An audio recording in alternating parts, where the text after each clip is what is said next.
Welcome back to Piers Morgan Uncensored. The UN says there'll be 11 billion humans by the year 2100, sparking warnings of overpopulation risks famine, disease, conflict, and even complete societal collapse. On the polar opposite side of that debate, though, are the pronatalists, elite Silicon Valley couples who say birth rates are going to fall and we should all breed more to save humanity. Elon Musk is their most famous advocate, and he's one of the smartest guys in the world. The world's richest man, and one of the cleverest, has 10 of his own kids and claims population collapse due to low birth rates is a much bigger risk to civilization than global warming. Meanwhile, down the road in Montecito, that world-renowned expert on everything, Prince Harry, told Vogue in 2019 that he capped the number of kids he's planning with Meghan to help save the world to 2 maximum, he said.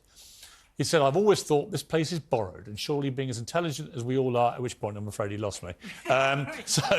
Anyway, let's move on from Harry's quotes, because once he says that, he loses the argument. One couple at the centre of the pronatalist movement and the backlash to it are Simone and Malcolm Collins from Pennsylvania. Currently have 3 children and plan to expand their family to 7, and they join me now from Philadelphia. Well, welcome to both of you. So, Simone, let me start with you, if I may, because you're doing the physical side of this intensive breeding. It's very interesting because I've listened to Elon Musk about this, and he is absolutely adamant this is the biggest threat, actually, along with artificial intelligence, to mankind. It's the reverse of what most people think. It's actually a case of the population levels tumbling to a level which is going to endanger the planet. Explain to people who think that's ridiculous why that is a real situation.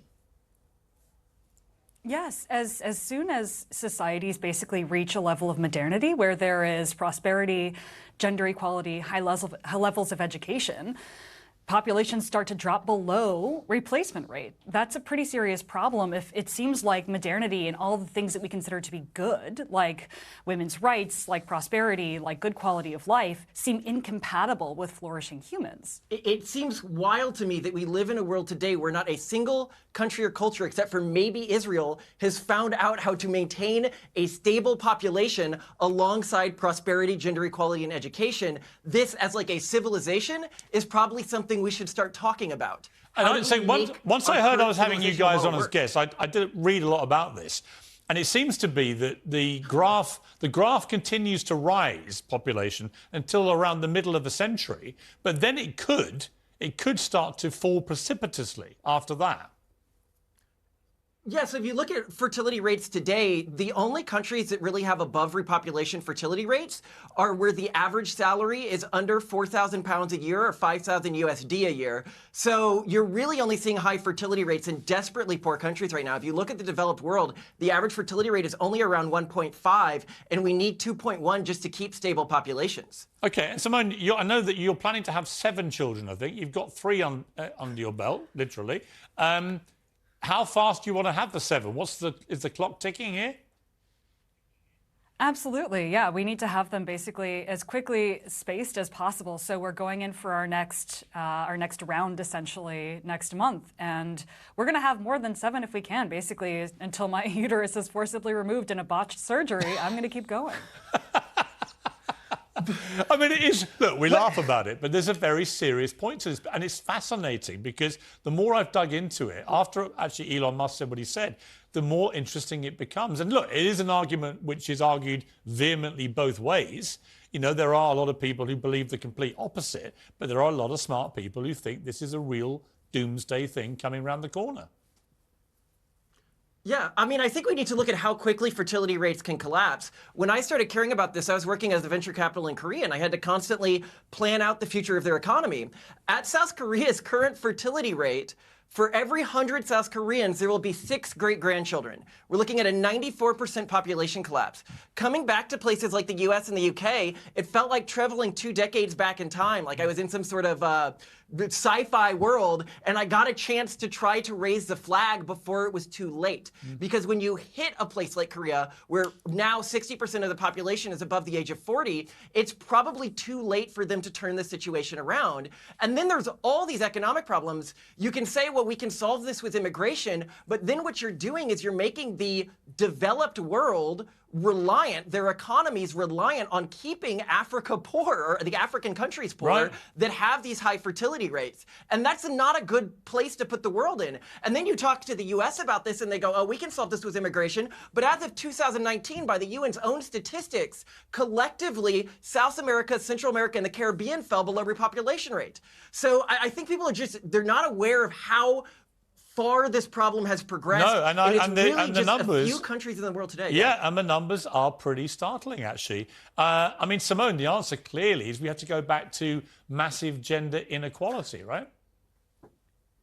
No, I mean, the whole reason why we're advocates in this entire space is we really want a future in which there is gender equality. And if we don't take measures now, the future is one with massive gender inequality. Right. Basically, the future of feminism requires on more feminist people having kids and raising them in a durable culture that is feminist.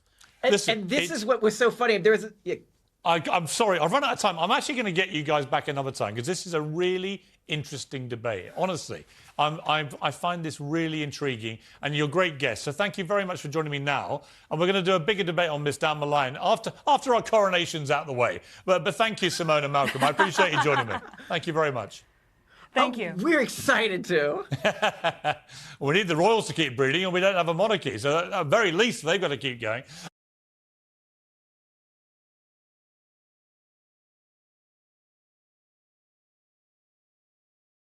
The UK Supreme Court will rule tomorrow whether Scotland can hold a new independence referendum without the UK government's consent. Legendary actor Brian Cox is back in the hot seat here and has been one of the fiercest and most famous advocates for breaking up the union. Brian, good evening. How are you? I'm good. Let me before we get into. Actually, ironically, I don't want to break up the union, but I've got another idea for the union. Go on. United Federation. Explain. Independent countries working in Wales, Ireland, Scotland, and England, because I think England gets a lot of the tap end of the bath. I'm by nature an Anglophile. That's where I studied here in London, so I'm very disposed to that. What I just believe in is the independent states, but we come together as a united federation. Is that not what the UK is supposed to be? But it's not, because too many decisions are made on behalf of, like this major decision that's been made in Wales about this Chinese thing, whether it's supposed to be contentious. There's a dangerous element, they say. But the Welsh are getting no say in the matter, which I think is really wrong. So I'm all for... I don't want to break up the union because it's, we are the British Isles. But I want my country, not just my country, I want Wales, Scotland, and England to be independent. I mean, what's interesting, we had a lot of debate, obviously, about whether to leave the European Union. And a recent survey this week in YouGov says now only 32% of Britons now think it was the right thing to do to leave. 56% think it was wrong. That's a massive shift. Absolutely. But that was so corrupt. I mean, so rotten, the whole thing. And we, Scotland, voted 62% to stay. Yes, I know. But does that not give you pause for thought about leaving a collective entity, which brings with it at least strength in numbers, is the argument? But the north of England, who have been systematically ignored time and time again, are getting, they're well cheesed off about the fact that they don't have enough say in their life, And you think of the great things that Andy Burnham's doing in Manchester, for example. And I'm all for the England expressing themselves in the same way that Scotland does, and that we come together in a proper federation where we contribute. We don't do that now because the rules are all set down here. And the problem, I think, if I was Scottish right now, given the utter fiasco of the way this government has behaved in the last 6 months alone, from Boris Johnson... We both agree upon that. Well, we went on Question Time and we did. Equally raged. But it has been completely shameful that we've had these three prime ministers now. Boris Johnson, total shambles with all the nonsense he got up to. Liz Truss, unbelievably, for that short 44 days, even worse, tanking the economy, tanking the pound, tanking everything, and now we're picking up the pieces. And now Rishi Sunak has to try and repair all the damage. But if I'm Scottish looking at all this, I'm thinking, look at these London politicians. behaving like reckless casino owners with our money, and we have no real say over what these people are doing. That's my point. You've just made my point. Well, I agree, but I see that's where I have sympathy. No, and that's the whole point. But the problem is that systematically, again and again and again, we'll have those guys and those gals making those decisions. I don't know what's going to happen in the next election. I suppose that probably Labour will get in, but we need vision. We need real vision, and those creatures were just Who do you see out there that you think is actually an impressive politician who might have a vision? Well, I believe in Nicola Sturgeon. Do you? I do. Yes, I do. I think, and they've had a lot of problems up there. You're right. Don't get me wrong. They've had a lot of problems, but I do trust Nicola. I think she's the genuine article. I mean, I'm going to say, in her credit, she's always faced the music. I've done many interviews with her, often quite hostile. She always comes back. She doesn't duck interviews like Boris did for so many years. Yeah. She's divisive, but she certainly has what I would call leadership skills. Exactly. And she's a great leader, and I think she will lead us. But as I say, Piers, and I really mean this, and people say, oh, you go on about independent Scotland. I'm interested in the countries in this country, in this kingdom, so-called United Kingdom, being separate, being individual. So completely autonomous, but they also are part of a federation. Exactly. That's exactly what I feel. But in the federation, I mean, who would have any power in that? Would it be equal powers? No, it would be equal power, and there would be... What would the federation decide that the independent, autonomous countries couldn't decide for themselves? Well, most of the stuff domestically they could decide for themselves. But when it comes to the interchange with each country, then they would have to come to some kind of agreement. It won't be easy, but it never is. What do you do, for example, about currency? Because it would take you years to go back into the EU, which is still, I think, what more Scots would prefer to do. But it would take years to facilitate. Well, the Bank of England have said if you leave the UK, you can't have the pound. So what do you do? It's practical level. What do you do? Well, it's a thing that one has to encompass. You're going to have to deal with it one way or the other. But then again, we didn't go euro.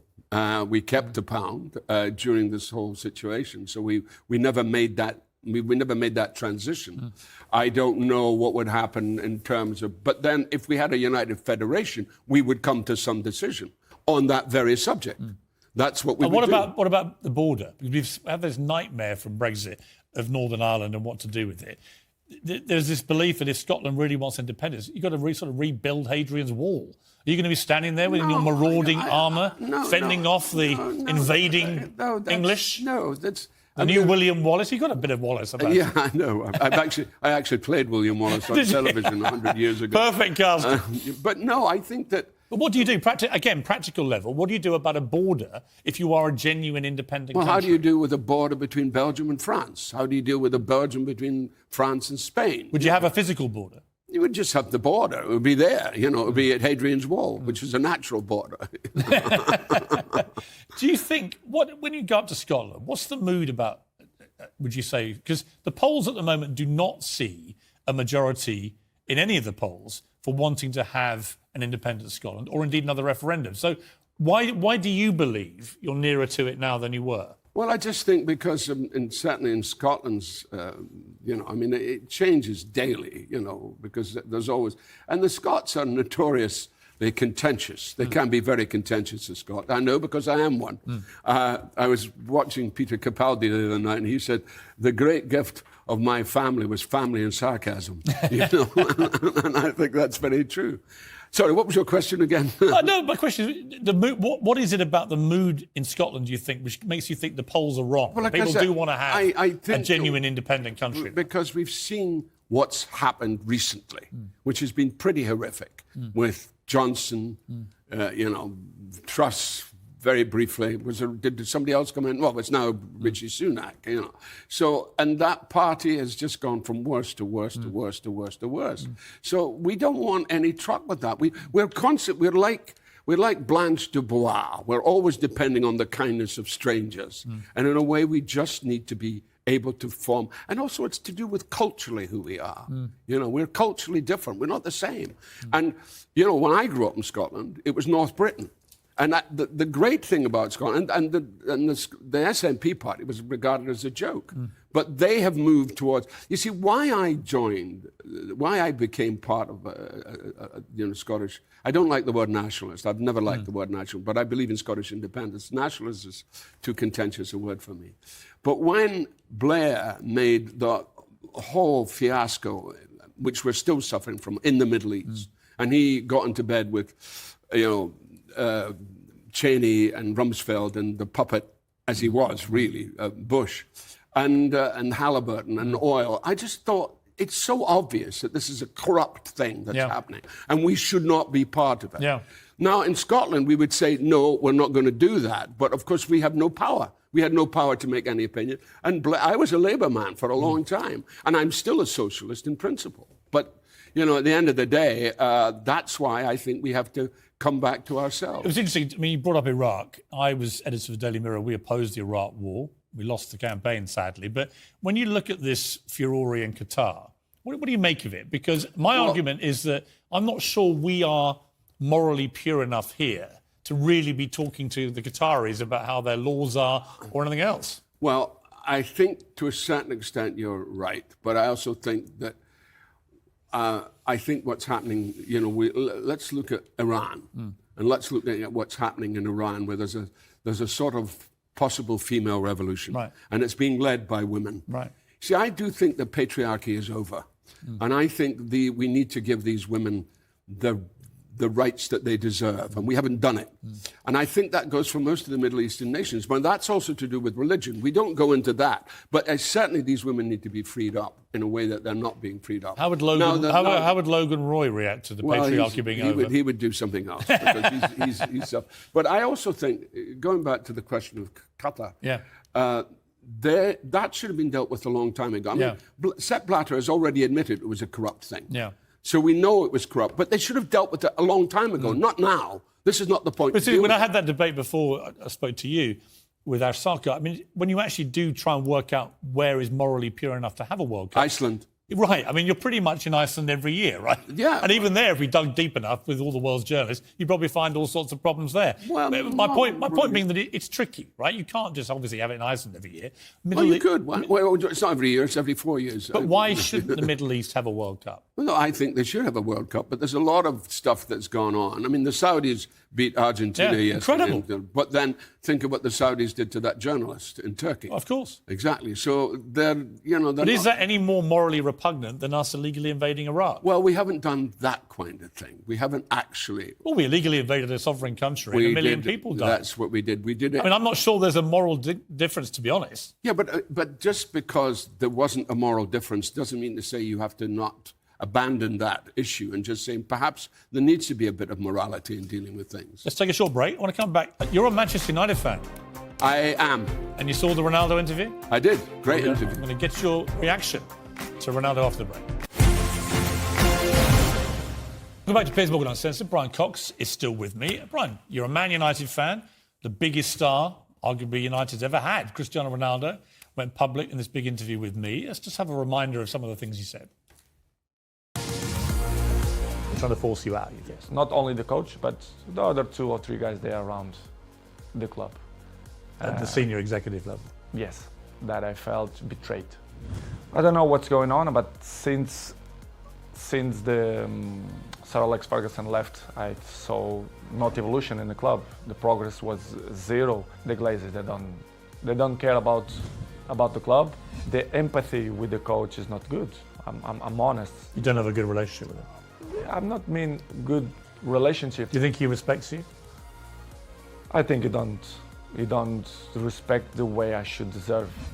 Well, you must have been worried sick. I mean, I was very worried. You lost your baby son, and now your baby daughter's in hospital. Exactly. Kind of that didn't believe that something going wrong, which is make me feel bad. Really? Yes. They didn't believe you? They believe you, but in the same way, their peace ever going to change the health of my family for the football. Never. Cristiano Ronaldo, that interview's now been viewed 15 million times on our YouTube channel.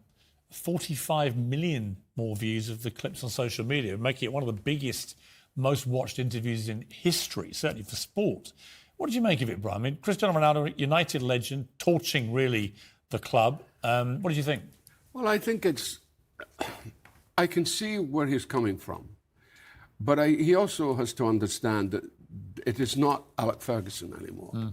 It's not that United. And I could see that there was probably a great sentimental movement to go back to the club where he really began, where it all began. And Alex, well, you know, there's nobody like Alex Ferguson. And Alex persuaded him. And Alex persuaded him to come back. Yeah. Well, thinking, naturally, because Alex loves the club, he's trying to keep the club. But the club has gone through so many changes in the last few years. Now, playing for Juventus and playing for Real Madrid, and their clubs have been in an incredible, they haven't stopped, they're just the top of the league. Manchester United has not been playing well over the last few years, but it's beginning to get its mojo back. And I think it's unfortunate that this has happened. And is he entitled to speak out, do you think? Well, of course he's entitled to speak out. But also one has to examine exactly where he's coming from.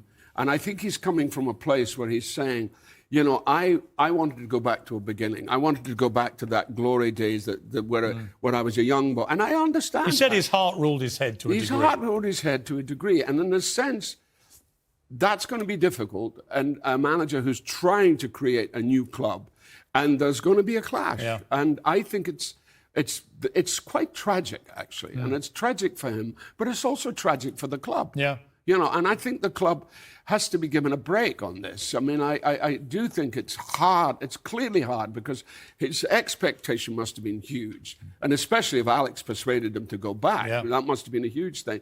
But he's been disappointed. And you can't take away his disappointment because it is not the same club that he was at all those years ago. And have you ever had a situation in your career when you've been tempted to walk out? Or have you walked out of a show, a play, a TV show, anything like that? No.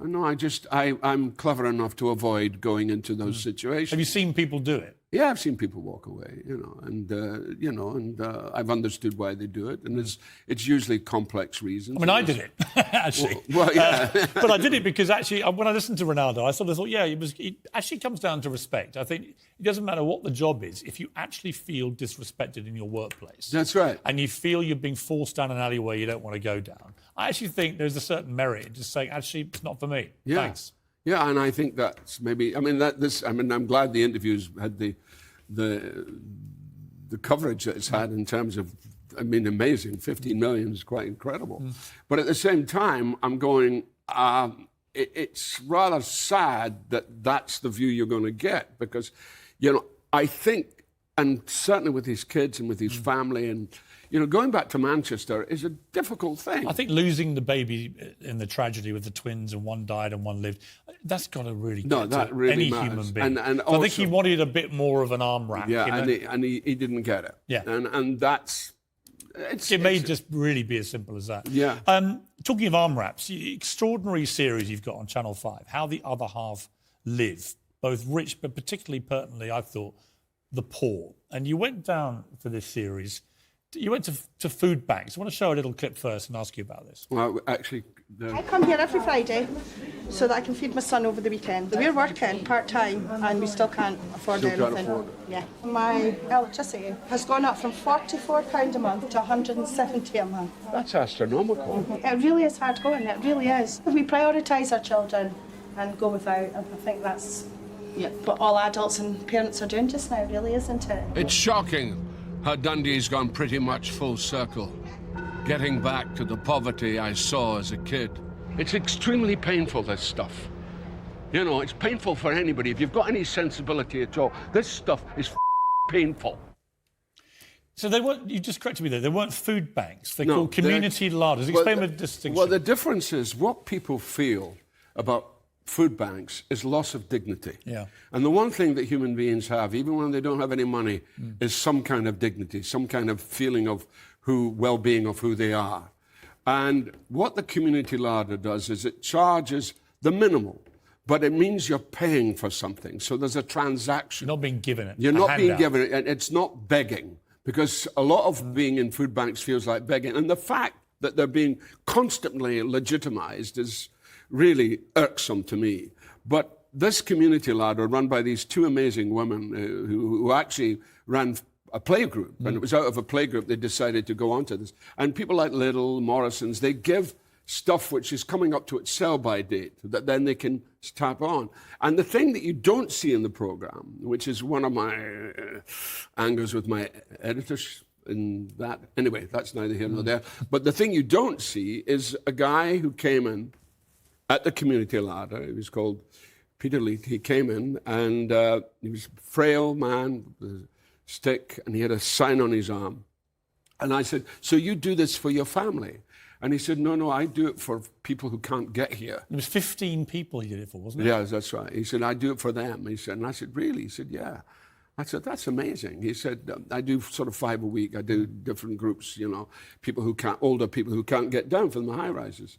I said, that's extraordinary. And I said, so what's this sign? He said, I'm blind.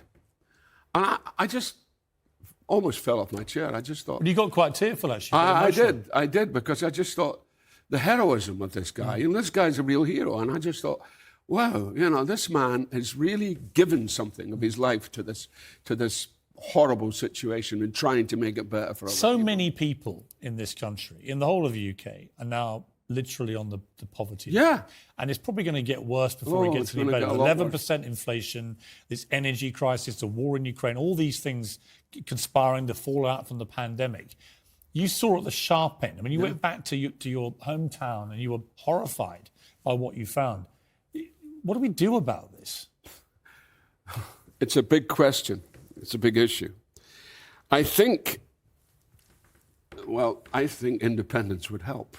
Do you? I do. In Scotland's case? Certainly in Scotland's case, but I also think elsewhere it would help. I mean, it would only help if the economy was revived. That's right. And many economists think that Scottish independence would be bad for the Scottish economy. No, well, I would argue with that, but I haven't got the time to do that here. But no, I mean, I feel that we're going from bad to worse. But we've again and again and again, we have neglected our own. And it's suddenly at a bad time now when everything is against us, the cost of living crisis, what have you, the war, the pandemic, what the pandemic has done. But even so, their lives haven't changed. The budget didn't help them, those people, and it never does.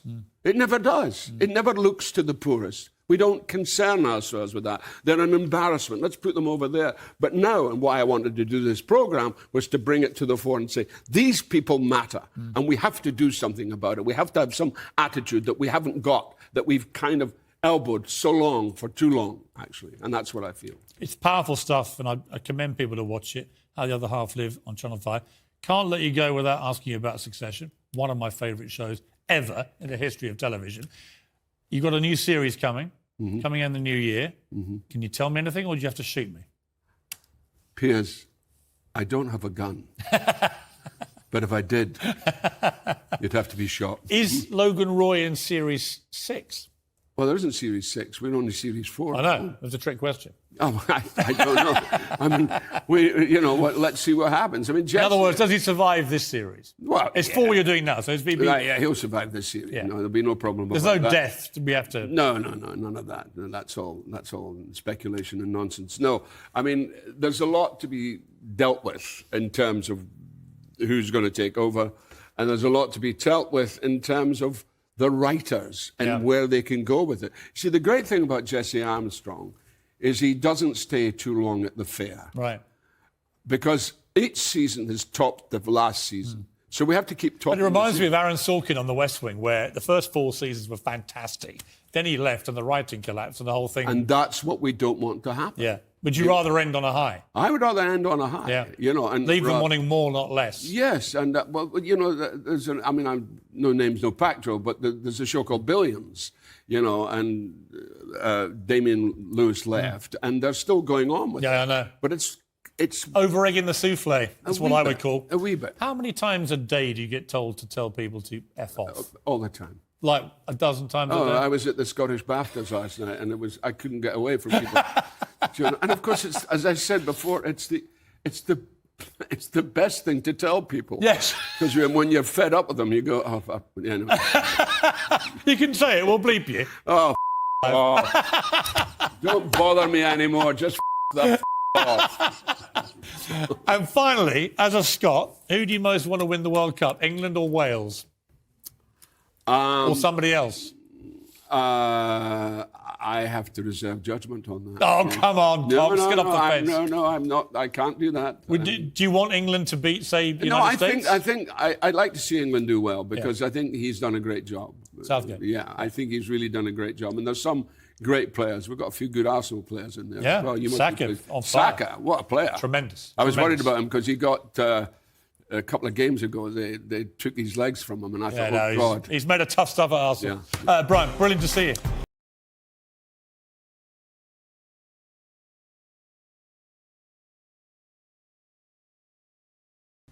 Good evening from New York. Welcome to Piers Morgan Uncensored. Whether we monarchist Brits like to admit it or not, the President of the United States is the single most important person in the world, commanding the world's mightiest military and holding the purse strings of its biggest economy. The President could end Israel's war in Gaza with a phone call or decide if Ukraine gets the backing it needs to beat Putin. At least that's the general idea. But the current Commander-in-Chief is 81, seemingly going on 181 after a lifetime of distinguished public service as a pragmatic politician and, in my view, a thoroughly decent human being. President Biden looks increasingly unfit for service. And with the president in visible decline, his re-election campaign is, well, transitioning. You might say its pronouns are changing before our very eyes. The two most important women in President Biden's life have been sent out to jumpstart the 2024 race. Wildly unpopular VP Kamala Harris said this. We've got 10 months to go until the election. And increasingly, and you've seen it even just this week, we are all starting to narrow in on what this election will mean. Yeah. And it's going to be the choice between what is about respecting our democracy, what is about competence versus chaos. Well, the Vice President is right. Competence is crucially important. But her own boss has trouble getting up the stairs and can't seem to find a way off a stage. His frequent verbal and physical stumbles are the subject of both comedy and concern. Most people responded with laughter and derision, for example, when First Lady Jill Biden said this about him. I see Joe every day. I see him out, traveling around this country. I see his vigor. I see his energy. To those who say I can't vote for Joe Biden, he's too old. What do you say? I say his age is an asset. Energy and vigour. Not quite what I'm seeing. You can make a plausible case for the wise old statesman with a firm hand on the tiller, but campaigning on Biden's vigour may well fast-track Donald Trump, who does have a lot of vigour, to the White House. Now, at 77, Trump's no spring chicken himself, but with his diet-defying swagger and showmanship, most people on his side seem to be believing him when he says things like this. I feel like I'm about 35 years old. I actually feel better now than I did 30 years ago. Tell me, is that crazy? I feel better now. And I think cognitively I'm better than I was 20 years ago. I don't know why. That is a slightly more debatable subject, Mr. Trump, but a whopping 77% of Americans, both Republican and Democrats, believe that Biden is simply too old to run the country. Almost 70% think he's mismanaged the crisis at the southern border. Just 13% say they're financially better off on his watch. At this stage of his term, he's the least popular US president in recorded history. And this stuff matters. US politics is almost hysterically polarised to the rest of us outside America, but most voters are in fact ready to be persuaded. White working-class voters ditched the Democrats to propel Trump to office in 2016. Now more and more Hispanic and black voters are shifting Republican too. Biden says he's the only man who's ever beaten Trump, and that's true. But right now, he may be the only one who can lose to Trump in November. Well, I'm joined by my super PAC here in the studio in New York, co-host of The Breakfast Club, Charlemagne the God, host of The Rubin Report, Dave Rubin, and the Democrat strategist and Fox News contributor, Jessica Tarlov, who I could hear her lips pursing as I read that monologue. That I could feel them pursing. I appreciate, though, I saw you tempered it a bit. Whoever put it in the prompter was harsher than you were. I could feel the pursing. I was reining back in real time. Let me start with you, Jessica, because I like Joe Biden personally. Yeah. I think he's got a lot of very admirable qualities as a human being, and his own story. The fact he lost his wife and a baby when he was just a senator, He then lost another son. Anyone that can do that and still do the job he's doing will always have my admiration. But there is no doubt he is in real trouble here. Is there any doubt? I mean, can you paint a picture that isn't as grim as the one I painted? Oh, I definitely can do that. And I've been preparing for 3.5 minutes to get the chance.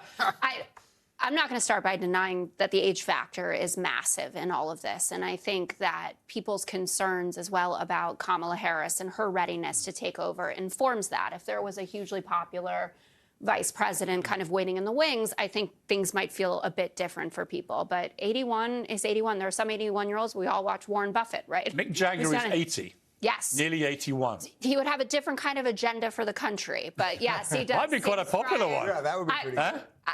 I wouldn't hate it. But there is a problem going on right now with media coverage of the Biden presidency, and there are problems with the Biden campaign. What are the problems? So I'll start with media coverage. Everybody knows now that you want to print stories that get clicks, and negative stories are the ones that do it. Even people who are huge supporters of the president focus on all the polls that are negative. Most people wouldn't know that if you went to the Real Clear Politics homepage and clicked on polls, the average has Joe Biden down just 1 percentage point to Trump. You would think that he was getting trounced. You'd look at swing state polls and you'd see that in a lot of the swing states, like Pennsylvania, for instance, which is going to be a huge deal, he's up massively. We only talked about the fact that he was down in one Michigan poll last week.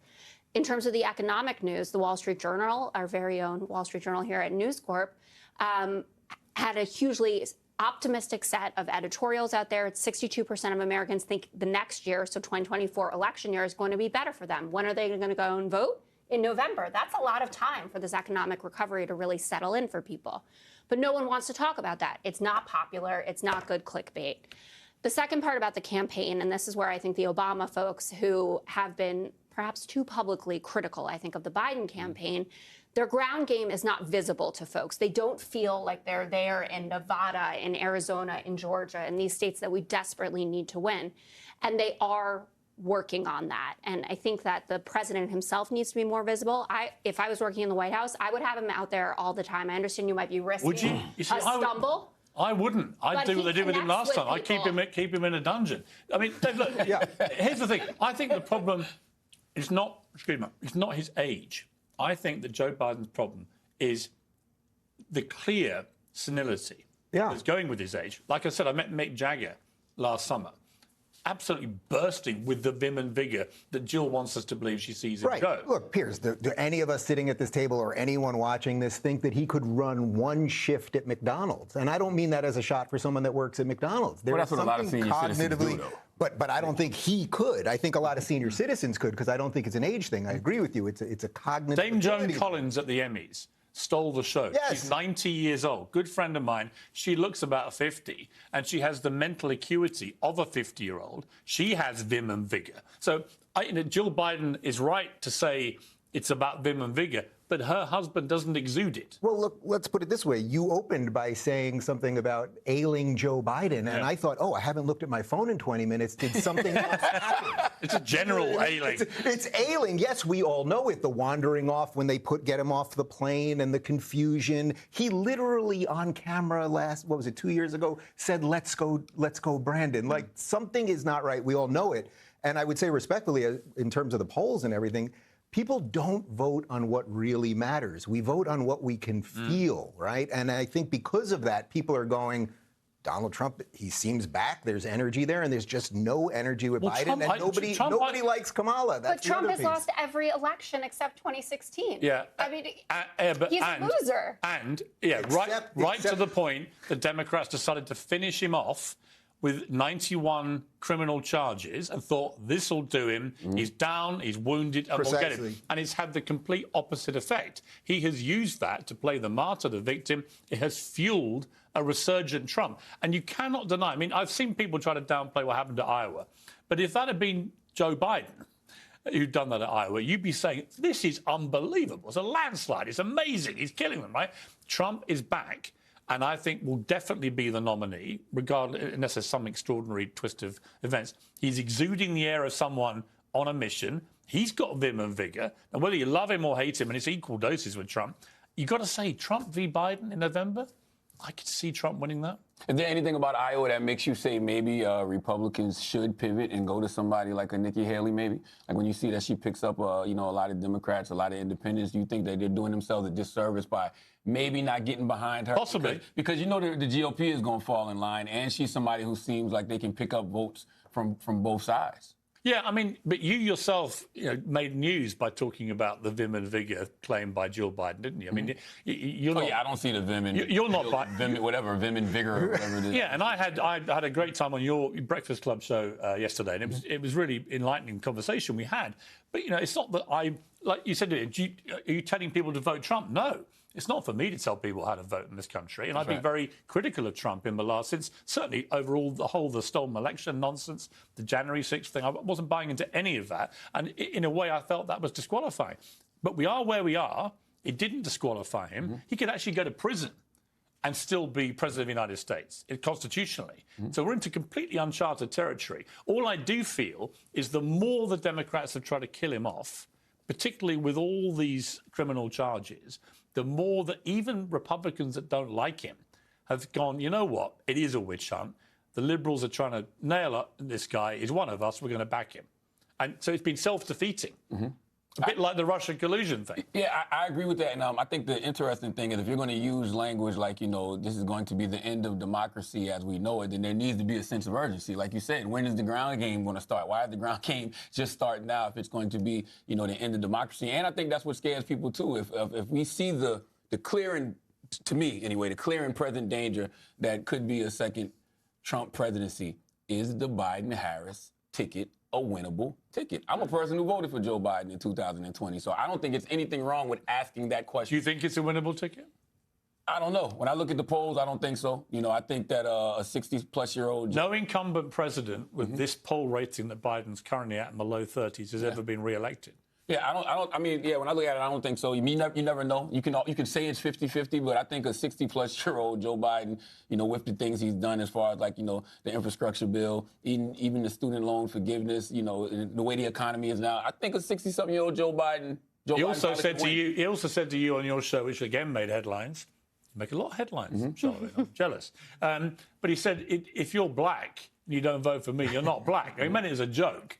But what did you think when he said that?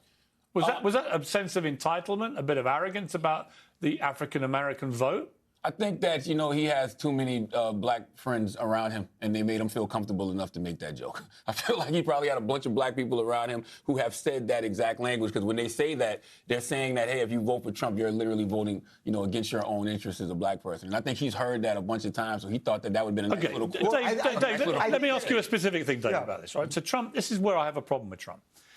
Every time I sort of, he makes me laugh, right? He just does. When he said that thing on the eve of Iowa, that even if it kills you, come out and vote it, you've got to laugh. Right? And actually watching people leader of the free world. But watching po-faced liberals lose their minds when he does that stuff makes me chuckle, right? I see myself as pretty down the middle, but I think he's funny and he can make people laugh.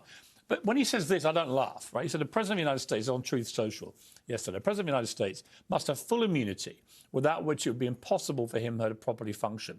Any mistake, even if well-intended, would be met with almost certain indictment by the opposing party at term end. For even events that cross the line must fall under total immunity. So I tweeted, so if President Biden orders the immediate assassination of you, Donald Trump, that's okay, is it? That's covered. What you're explaining is the true magic of Donald Trump, whether you love his policies or not. Because on one hand, you're going, well, there are certain lines when he pokes fun at the... Yeah, but he means this. No. So your line now is, he put it in quotes, crosses the line. No, I can tell when he's laughing and joking. So you think when he says cross the line, what he meant was, I can take out Joe Biden. No, that was me suggesting that that's where you take the argument. But what do you think he means? I think what he means would kill one of his political opponents or get them killed if he could. No, I think he's actually, as always with Trump, it's self-interest. He wants to basically make sure he can't be prosecuted. He means Jack Smith, go home. Yeah. That's what he means. Yeah, and if the corollary is my political opponent could kill someone, he then wants to talk about 2016 when we all ran around and said, you know, he could shoot someone in the middle of Fifth Avenue, Yes. and his supporters wouldn't care. By this new criteria, he could do that and get away with it. Right. Well, I think there are some legal questions as per what a president is allowed to get away with and not be prosecuted after. But I'm pretty sure murder is not one of them, like outright murder. We don't know that. He would like it to be. He would like anything that crosses the line to fall under total immunity. The man has open adulation for Xi Jinping, That's right. Yeah. for Kim Jong-un. That's right. He's a wannabe dictator, and I don't, you know, I've been at Fox News my entire media career. I do not fancy myself an MSNBC type person who wants to lose their mind about those things. But that is very serious to have someone who was the leader of the free world and is running to be it again, to believe that these people who are anathema to democracy are doing it right. What did you feel when Kamala... And also, too, though, we're acting like, you know, it's not just rhetoric. Yes, he said he wanted to be a dictator for a day. Yes, he said, you know, he should be immune from killing his political rivals. But he also attempted a coup in his country, guys. Right. Like, why are we acting like that did not happen? Why do we keep acting like January 6th did not happen? I mean, it didn't happen. I mean, what, that a bunch of people showed up with no plans, no weapons? I mean, I'm not defending the people that actually broke windows or anything else, but there was no coup. There was no That was an attempted coup in this country. I got eyes and ears. I'm not a political expert, was there but I know what I saw. Was there a plan? Did anyone have a piece of paper that said Proud Boys had a plan, and they were invited into the White House. Right. There were people with zip ties. That's not a casual thing that you walk around with. I'm not diminishing. They went after the ballot box. Just they were because talking about hanging the vice president. There were 1,000. There were only 100 bad ones. Let's say that doesn't mean that it wasn't an attempted coup fomented by the president of the United States of America. I mean, does anyone honestly think that Donald Trump thought that the next day he would be president? You know, post transition. Well, potential Bill Barr transition? does, which is why he finally had to go. There are people. I mean, what was so powerful about the January 6th committee and what they were able to put together is the fact that they used almost exclusively Republican testimony. People who had worked for him. I mean, look at the text messages from his own son to Mark Meadows, or what Ivanka had to be honest about when she testified, or Jared Kushner, or Cassidy Hutchinson, who they're going after now. I mean, he made a mockery of our system. And frankly, I mean, it speaks to the strength of our institutions and the backbone of Mike Pence for that 8 hours that he was able to say, I thought it was I got to say, it was a pretty terrifying spectacle. I'm sure watching it abroad, you thought, what the hell is going on I here? remember emailing one of his team and saying, you've got to get him out there and call this thing off. And he didn't for a long period of time while this mayhem was erupting. You can dress it any way you like. You can spin it any way you like. It was an attempted coup. Thousands of people whipped up into a mindset of, we have to stop this democratic action happening, stormed into the epicenter of American politics, and they tried to take control and, in their eyes, stop democracy happening. Now, the liberal response, by the way, which is to classic liberal response, which is completely half-assed, which is to say, right, let's take him off the ballot now in loads of different states, is obviously stupid. Right, because that is the rocket fuel. You don't try and stop a guy you think has tried to thwart democracy by thwarting democracy. Can I say two things? One, Charlemagne brought up a point that I wanted to add on to that's really important about the vim and vigor. Right, so Donald Trump, I don't think that he's going to trip and fall and die tomorrow. But when people do see him, he's talking absolute rubbish. He's done that for 50 years. I mean, come on. But people, I agree. And I didn't even like his shows when it was on regular TV. But my point even is, when I appeared? Come on, the 2008 Celebrity Apprentice was the stuff of masterpiece. But the kind of communication that he's putting out there, even in the last 48 hours, we went from Iowa, I was there, I was on air, and I said this is a big accomplishment for him. He's being conciliatory. How long will it last? Then we got to immigrants are poisoning the blood of America.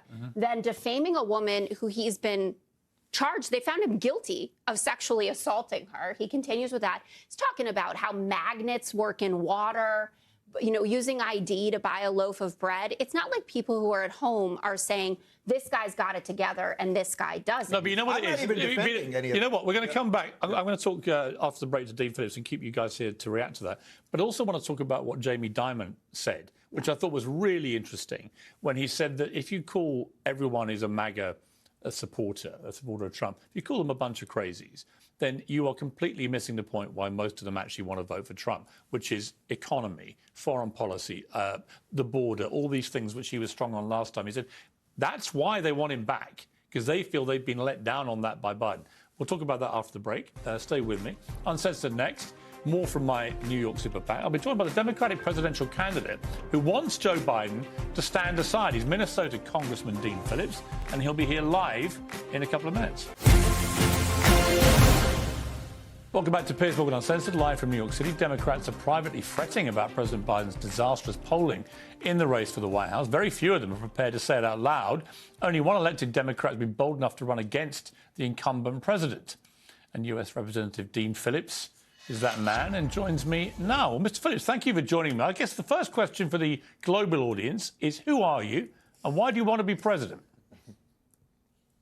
Who am I and why do I want to be president? Well, I'll tell you my quick story. I lost my father in the Vietnam War. He was a soldier who served his country and gave his life to our country. I got very lucky. 3 years later, my mom remarried. I was adopted into a remarkable family. One of many blessings, including business, philanthropy. My grandmother was the advice columnist Dear Abby, entered our family business, built Belvedere Vodka, then sold that, built Talenti Gelato, the ice cream brand. And Piers, I woke up the morning after the 2016 election. I found my youngest daughter in her bedroom in tears, and I recognized life has changed in America and around the world. I promised them, my two daughters, I would do something.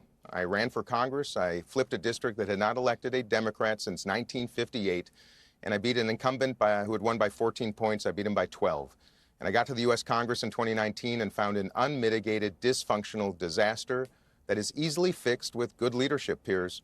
And you ask why I'm running for president? Well, the overwhelming, exhausted majority of Americans, center-right, center-left Americans, common sense people, are tired of this. They want to turn the page from both Trump and Biden. And I tell you, I tried to get the president to pass the torch. I called other candidates who are better known than me. None of them would do it. So I thought it was time for courage. My father gave his life to this country. And I entered the race because if not now, when? And if not me, who? And I got to tell you, Piers, it is a joyful journey. And Americans are not as divided as Angertainment would have us believe. And I'm going to make change in a common sense, decent way that engages Democrats and Republicans and moves beyond this dangerous nonsense. Well, look, everything you say makes perfect sense, except this. Joe Biden, if he doesn't stand down, will be the nominee. Now, twice in post-Second World War history, there has been an incumbent Democrat president who has done that. You know, Lyndon Johnson did it, and there was another president who did it. They stood down and didn't go forward. But if Joe Biden doesn't do that voluntarily, you have no way in. Well, Piers, I don't buy into that. I'll tell you, I've spent my life, my professional life, disrupting businesses and categories, trying to disrupt the U.S. Congress that is in desperate need of it. And that's why I'm doing this again. As long as American voters actually get out and vote in the primary, anything is possible. Joe Biden's not a bad man. He's a good man, but he's 81 years old. He's facing the lowest approval numbers in American presidential history. Every poll he's losing, including the battleground states. And even, you know, Charlemagne the God, who was just on with you moments ago, and I was on the Breakfast Club just about a week ago, he's speaking the truth too, saying the quiet part out loud. He's not electable. So Democrats will have a choice, Piers, sometime soon, to either go and coordinate a candidate who is going to lose, or go with hope and optimism and a brighter future with a candidate, me, who's 54 years old, and able, willing, competent, and ready to combine the very best of center-right, center-left thinking in America and stop the nonsense and win. That's the choice of American voters, and we got to practice democracy, not just talk about it. All right, look, you haven't got much time. Give me 3 things you would do if you were president tomorrow. Top priorities.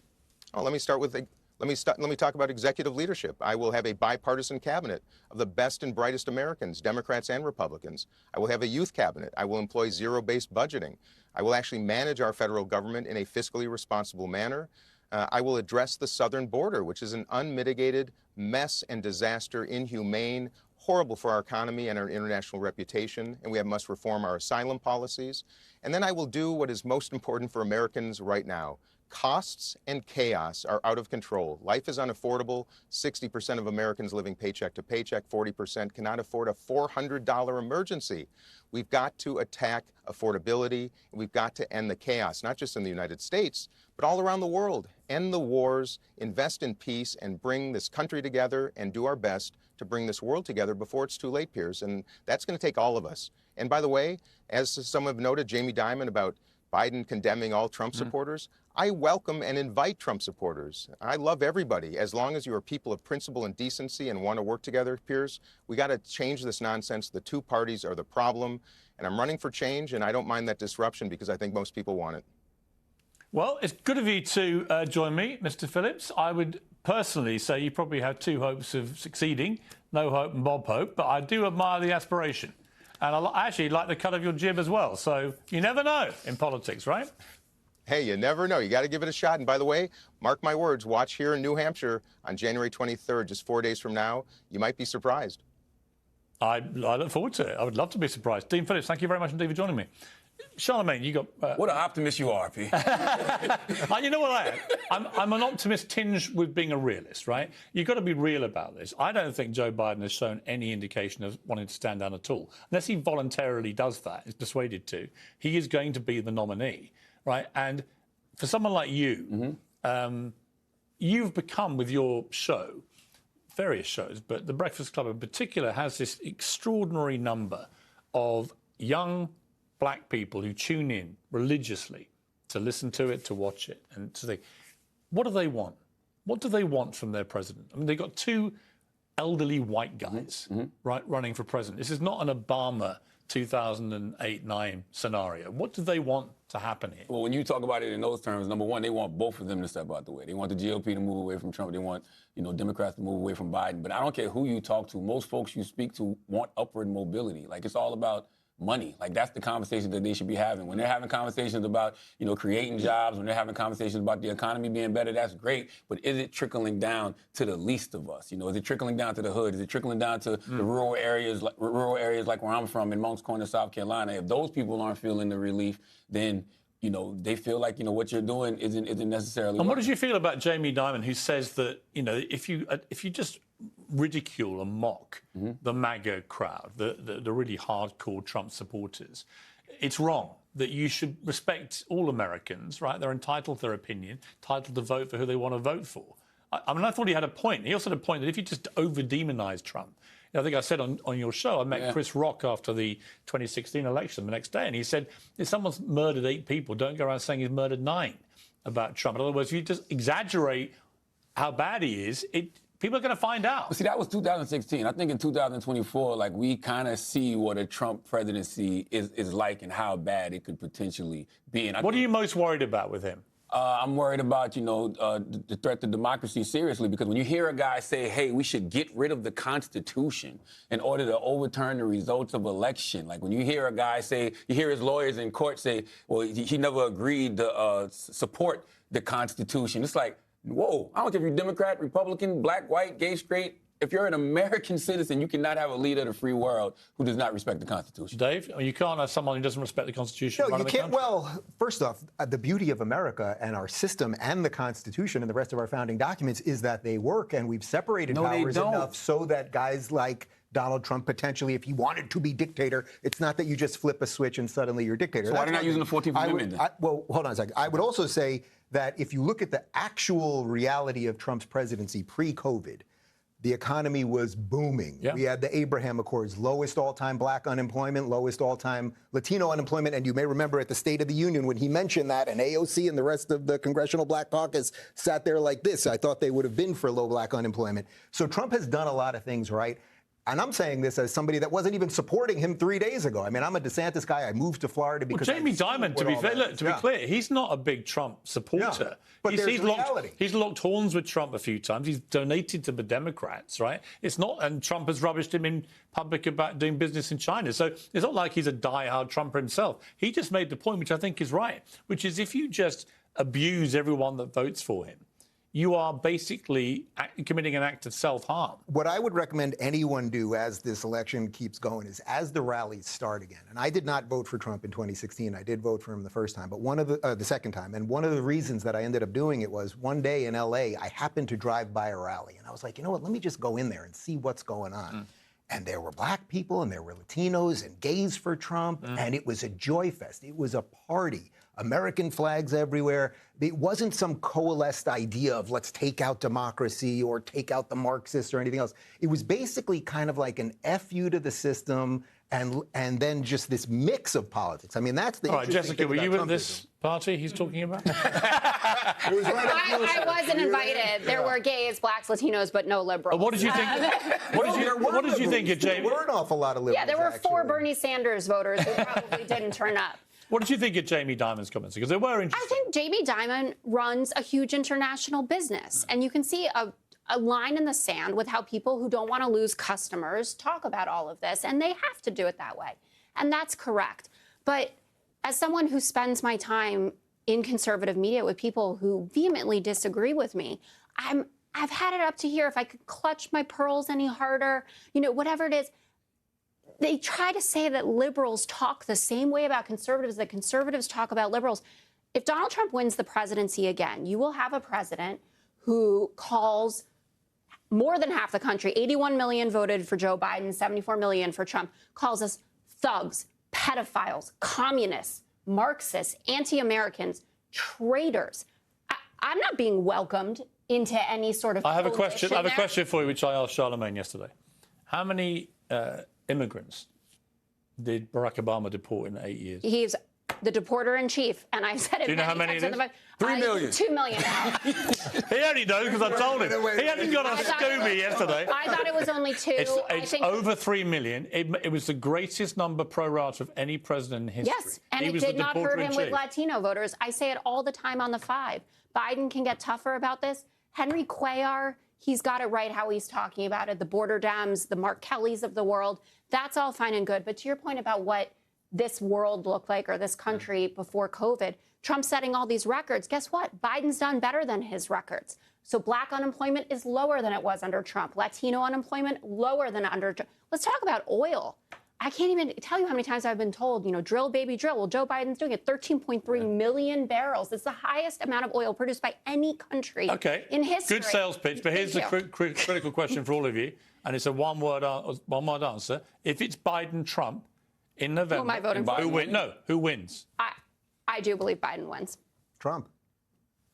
The casting votes. Well, by the way, that's what's so scary about it. Like, that you have to think. And by the way, you don't have to want this to happen. But you're talking about, I know, but you're talking about a guy who has 91 criminal charges, a guy who says he wants to be a dictator for a day, a guy who says we should rip up the Constitution. Against a guy who doesn't know what day it is. And that's what I'm saying. So if Biden has done all of these great things and he's up against that and we're still not sure I need a name, Charlemagne. Is he winnable?